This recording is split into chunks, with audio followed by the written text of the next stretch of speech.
Hi, I'm Erik Linask here in the TMC newsroom. We're coming to you from San Jose, California this week. It's my pleasure today to be talking to Heidi Lorenzen. Heidi's the VP of Marketing at Global English. Heidi, thanks for joining me. Welcome. Yeah, thanks, and thanks for coming out to Silicon Valley to see what we're up to out here. It's beautiful out here this week. Yeah, it is. You lucked out. Tell me a little bit about who's Global English. What do you do? Yeah, Global English is the leader in enterprise software and services for global organizations that helps them advance their ability to communicate, collaborate, and therefore operate better on a global scale. So we live in a very hyper-connected, highly globalized world, and companies are facing a new set of competitive challenges when they do operate globally. And kind of at the core of that ability to do so is the ability to communicate and collaborate well among employees. And English has become the lingua franca of global business, and that's where Global English comes in. We address what we call enterprise fluency. Our goal is to help companies achieve the business outcomes that they wanted to from globalization as a result of communicating and collaborating better. So what are some of the trends that you are seeing that are helping drive not only your business, but the globalization of business? Yeah, well, certainly globalization in general is just huge, and a lot of the opportunities that companies are seeking are in emerging markets. So growth is back on the corporate agenda. You know, we kind of got the worst of the economy behind us, and so emerging markets and other opportunities outside of headquarter markets are where companies are looking for opportunities. But they find, and in fact just about a week or two ago, McKinsey did an article on what they've dubbed the globalization penalty. And what their research is showing is that companies that are operating globally are actually performing poorer than their counterparts who are staying closer to home, wherever home may be. And that's not to say that globalization is the wrong thing to do, because clearly that is where the opportunity is, and we are highly connected, so it's kind of not an option anymore. But what is it that's going to allow companies to be more effective globally? And so at the root of this is communication, as I said earlier, and just to give you a sense of kind of the size of the challenge. We did some research recently that indicates that about 7%, only 7% of global employees of the Global 2000, and that tends to be the customers for Global English, the Global 2000. About 7% of employees feel that their English is good enough to do their job, So that means 93% feel that they're not able to do their job sufficiently because they're not able to collaborate and communicate in English as effectively. So that's a huge productivity challenge that companies are dealing with. And most conversations now are between non-native English speakers. So you've got an Italian speaking with a Chinese in English, and that's where some of the challenges erupt.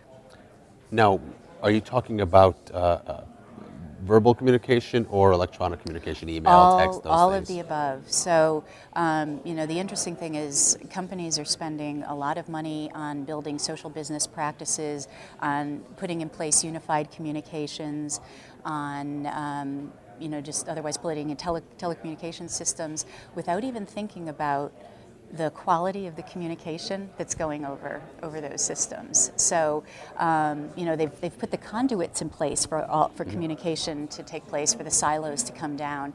But on a global scale, they're not taking into consideration what's actually being said and understood, whether it is verbally, whether it is an email, whether it is on social tools. So when you're talking about only, I think you said 7% of people think that their English skills are good enough to communicate effectively. To do their job. There's a lot of video conferencing being installed these days. Does video conferencing help the situation, or does it exacerbate the problem? That's interesting. You probably don't know this about me, but I used to work for Polycom. So I'm very familiar with the video conferencing space. All of these communication tools that are bringing people closer together are exacerbating the problem, because you're getting people face to face, from across borders more than ever before now. So again, video conferencing, email, social tools, all of those are just, driving this connectedness that, we can't get away from. So how do we fix the problem? Well, the problem really needs to be fixed on an enterprise scale. So to use myself as an example, I've spent half my career overseas, and it didn't even occur to me, having been exposed to all those times where people were taking emails home at night to translate them, or totally misunderstanding 2-hour-long conference calls that we've had. It never even occurred to me, even though I was so in the trenches with it, that this was an enterprise issue to address. I always thought of it as, okay, well, they should have studied better in college. But rather, when I sat back and thought about it, I was putting kind of company resources, I wasn't optimizing company resources, because there were all these wastages in productivity, and projects weren't completed as quickly as we'd like, or misunderstandings took place which caused delays. So first and foremost, it does need to be addressed it's a company imperative. Companies can't ignore that if they're going to be effective. So it has to be addressed on an enterprise scale. Our Global English services are delivered as software as a service. So that means that all employees can tap into the power of the tools that we have, and at the same time, it provides the aggregate reporting back to the company on not just the progress that the employees are making with their linguistic skills, because that's only half the battle, but on how they're performing better, how they're working better in English on a day-to-day basis. So it's one thing, to be able to conjugate a verb, right?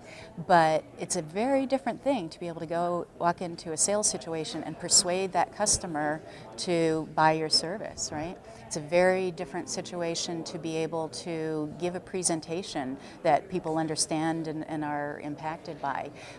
So these are, the business outcomes that we're focused on as a company at Global English, to help solve that problem. Excellent. Well, Heidi, thank you so much for joining me. It's been a pleasure. Yeah, thank you very much. Really appreciate it. Take care.